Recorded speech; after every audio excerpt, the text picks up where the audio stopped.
Assalamualaikum warahmatullahi wabarakatuh. Perkenalkan saya Putri Fatima Ramadan dengan NIM 240600036. Pada hari ini saya akan mempresentasikan tentang bab 5 kemiskinan, ketimpangan, dan pembangunan. 5.1 mengukur ketimpangan dan kemiskinan. A. Mengukur ketimpangan. 1. Distribusi ukuran pendapatan. Pada bagian ini kita membahas tentang distribusi ukuran pendapatan. Maksudnya adalah bagaimana total pendapatan dalam suatu negara dibagi dan diterima oleh masyarakat.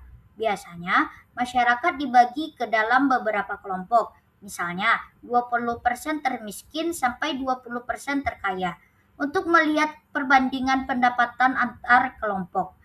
Jika sebagian besar pendapatan hanya dikuasai oleh kelompok kecil, misalnya kelompok terkaya, maka itu menunjukkan adanya ketimpangan yang tinggi. Sebaliknya, jika pembagian pendapatan lebih merata, berarti tingkat ketimpangan yang lebih rendah. Jadi, konsep ini penting untuk melihat apakah hasil pembangunan sudah dirasakan secara adil oleh keseluruhan masyarakat atau belum. 2. Kurva Lorenz. Selanjutnya, kita menggunakan kurva Lorenz untuk menggambarkan timpangan secara visual. Kurva ini menunjukkan hubungan antara jumlah penduduk dan bagian pendapatan yang mereka terima. Pada grafik sumbu horizontal menunjukkan persentase penduduk dari yang paling miskin sampai yang paling kaya, sedangkan sumbu vertikal menunjukkan persentase pendapatan. Jika distribusi pendapatan benar-benar merata, maka akan terbentuk garis lurus diagonal.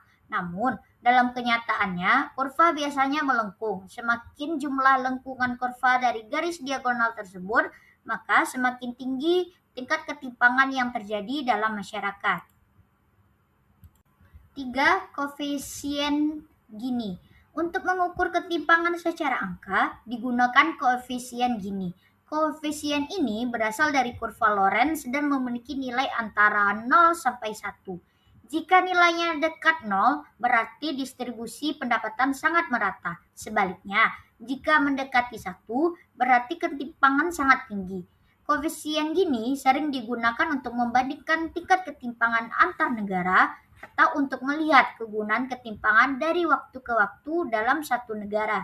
Jadi, indikator ini memudahkan kita memahami ketimpangan dalam bentuk yang lebih sederhana dan terukur.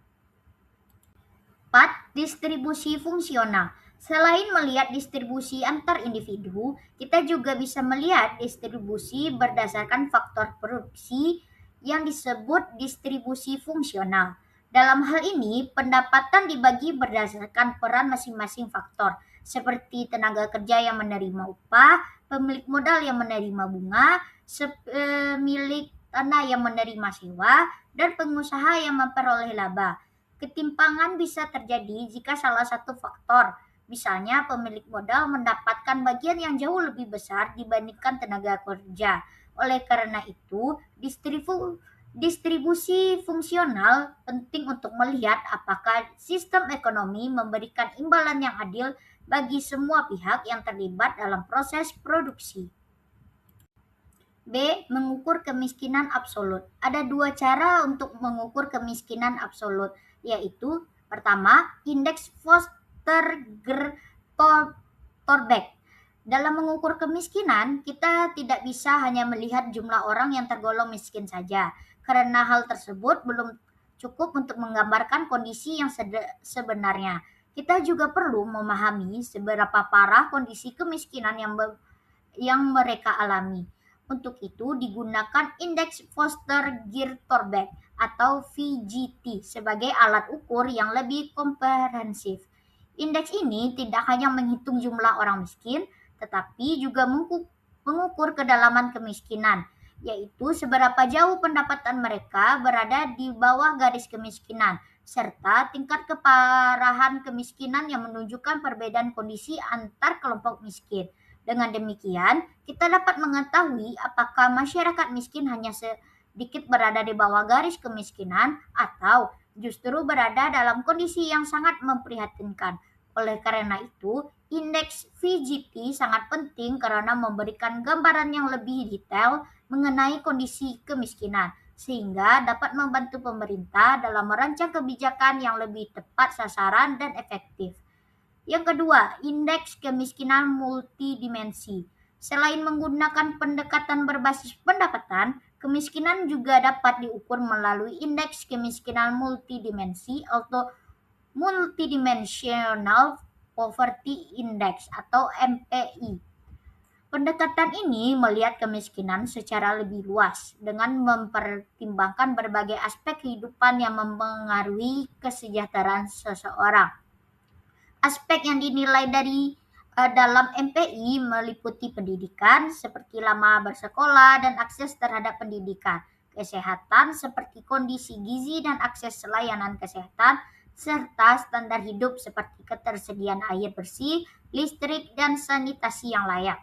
Dalam pendekatan ini, seseorang dapat dikategorikan miskin apabila mengalami kekurangan dalam beberapa aspek tersebut secara bersamaan. Dengan demikian, kemiskinan tidak hanya dilihat dari kurangnya pendapatan, tetapi juga dari rendahnya kualitas hidup secara keseluruhan. Pendekatan ini memberikan gambaran yang lebih lengkap dan realistis mengenai kondisi kemiskinan, sehingga kebijakan yang diambil dapat lebih tepat dalam meningkatkan kesejahteraan masyarakat. 5.2 Kemiskinan, ketimpangan, dan kesejahteraan sosial. Apakah yang begitu buruk dan ketimpangan ekstrim? Pada bagian ini kita akan membahas mengapa ketimpangan yang ekstrim itu menjadi masalah serius. Ketimpangan yang terlalu tinggi bisa menimbulkan berbagai dampak negatif seperti munculnya kecemburuan sosial, konflik antar kelompok masyarakat, bahkan ketidakstabilan politik. Selain itu, ketimpangan juga menghambat mobilitas sosial karena masyarakat miskin memiliki akses yang terbatas terhadap pendidikan, kesehatan, dan peluang kerja. Akibatnya, mereka sulit untuk memperbaiki kondisi hidupnya. Dalam jangka panjang, hal ini menurunkan kesejahteraan sosial secara keseluruhan karena pembangunan tidak dirasakan secara merata oleh semua lapisan masyarakat. B. Pembangunan dualistis dan pergeseran kurva Lorenz yang diterapkan dalam beberapa tipologi khusus. Pertama, tipologi pertumbuhan perluasan sektor modern. Tipologi pertama adalah pertumbuhan melalui perluasan sektor modern. Dalam kondisi ini, pertumbuhan ekonomi terjadi karena berkembangnya sektor modern seperti industri dan jasa, terutama di wilayah perkotaan. Meskipun pertumbuhan ini dapat menciptakan lapangan pekerjaan baru, manfaatnya seringkali belum merata. Hal ini karena keuntungan yang dihasilkan lebih banyak dinikmati oleh kelompok tertentu, terutama yang sudah memiliki akses terhadap pendidikan dan keterampilan. Akibatnya, meskipun ekonomi tumbuh, ketimpangan tetap bisa saja terjadi. 2. Tipologi pertumbuhan pengayaan sektor modern.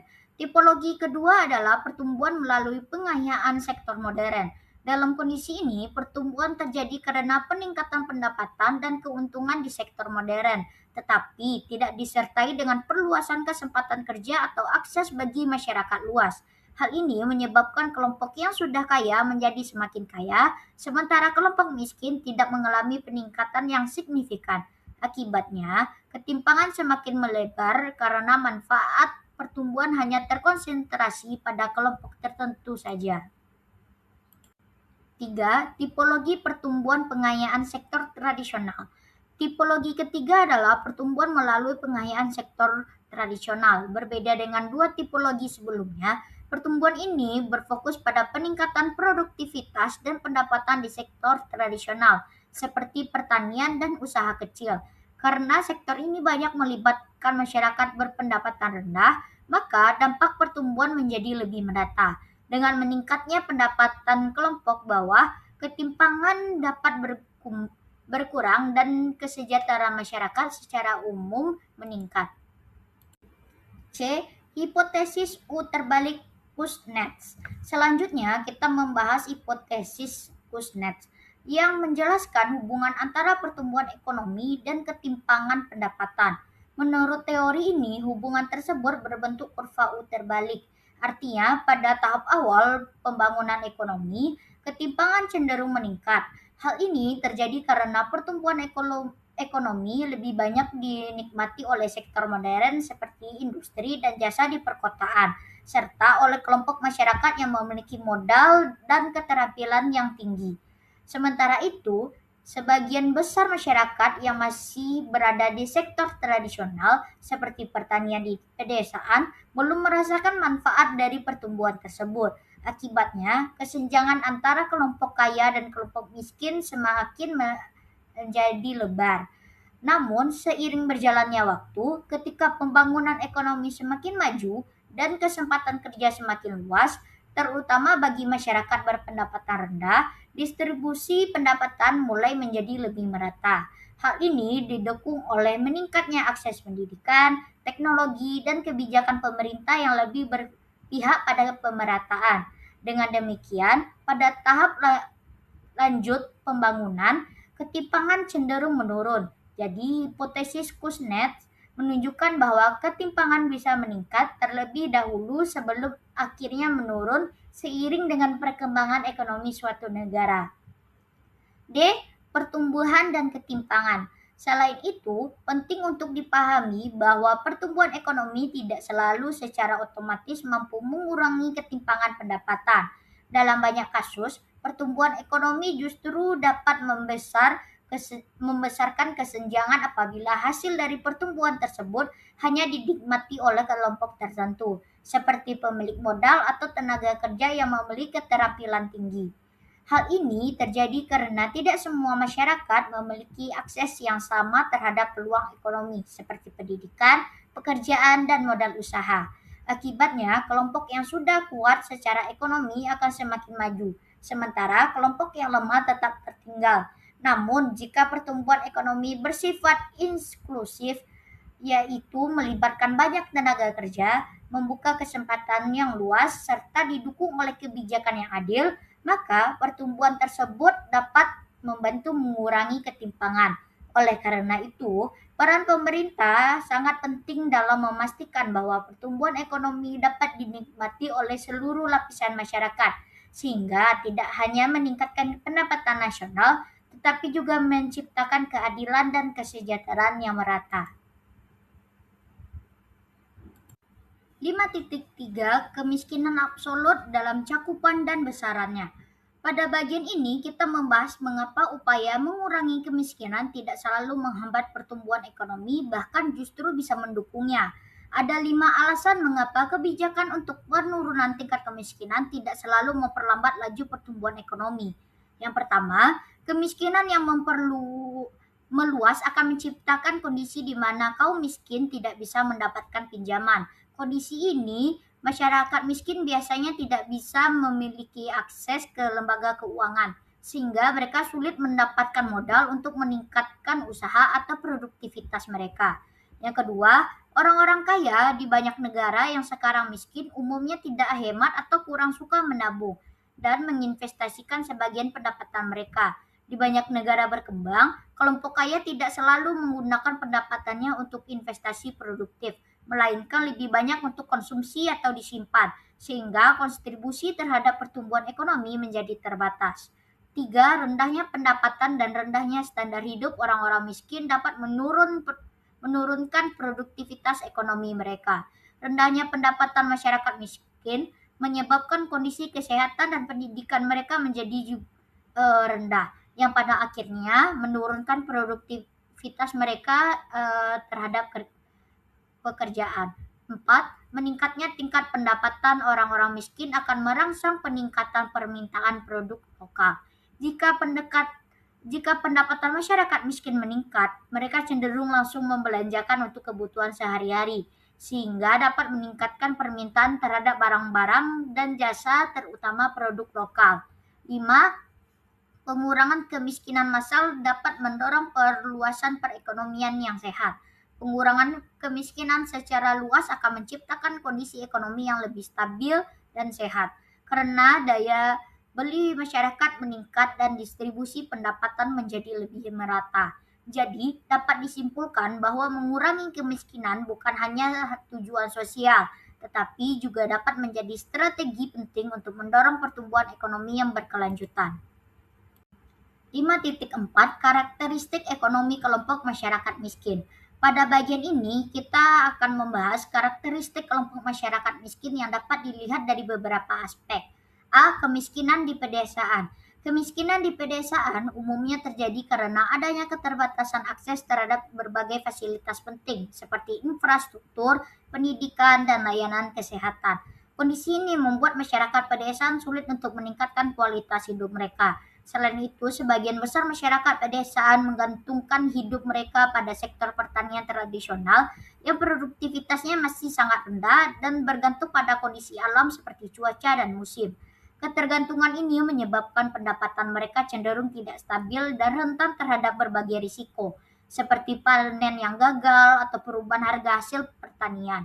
Di sisi lain, keterbatasan akses terhadap teknologi, modal, dan pasar juga membuat mereka sulit untuk mengembangkan usaha atau meningkatkan hasil produksinya. Akibatnya, tingkat kemiskinan di pedesaan biasanya lebih tinggi dibandingkan perkotaan, sehingga diperlukan perhatian khusus dalam pembangunan agar kesenjangan antar desa dan kota dapat dikurangi. B. Perempuan dan kemiskinan. Perempuan juga termasuk kelompok yang rentan terhadap kemiskinan karena berbagai keterbatasan yang mereka hadapi dalam kehidupan sosial dan ekonomi.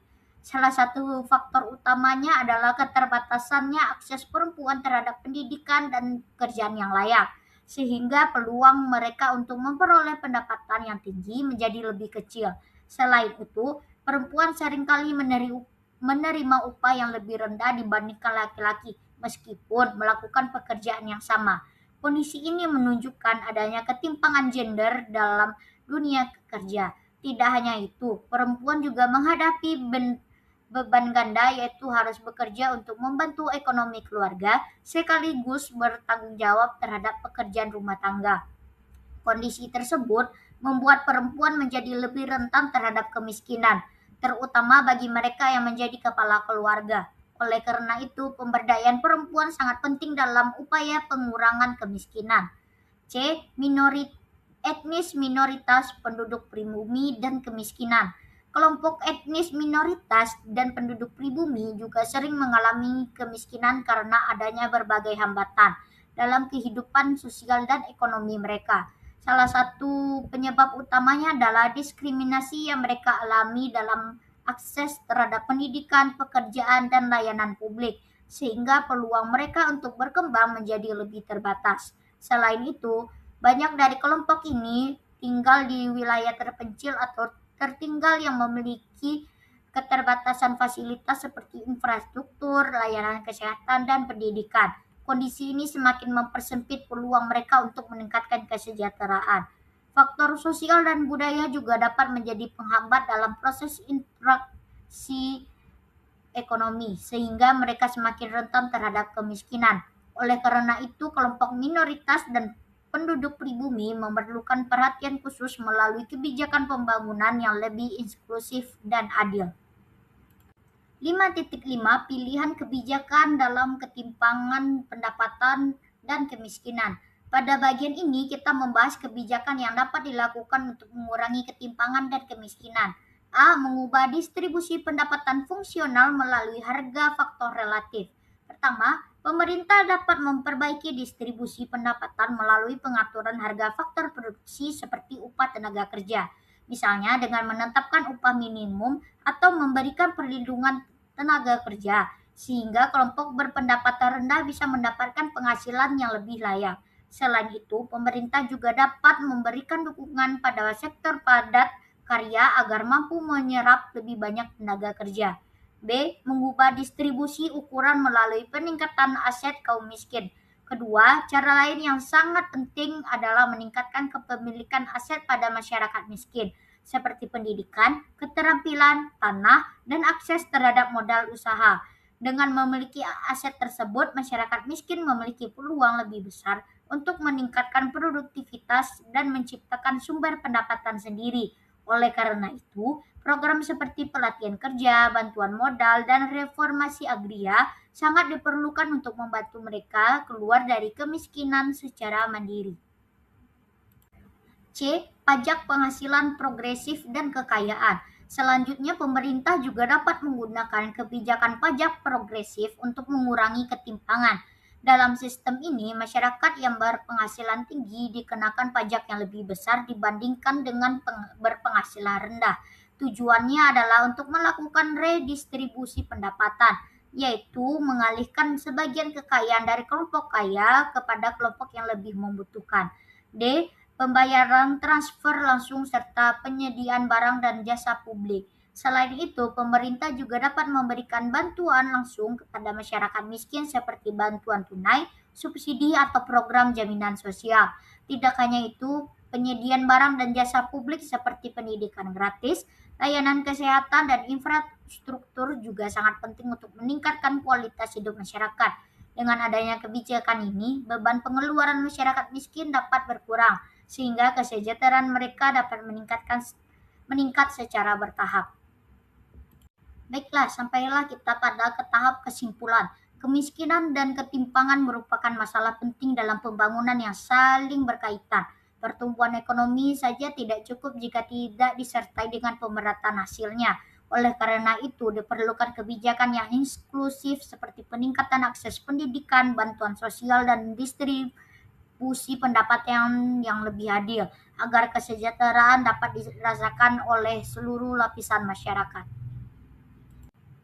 Demikianlah pembahasan bab 5, kemiskinan, ketimpangan, dan pembangunan yang dapat saya sampaikan. Saya Putri Fatimah Ramadan dengan NIM 2406036. Terima kasih atas perhatiannya.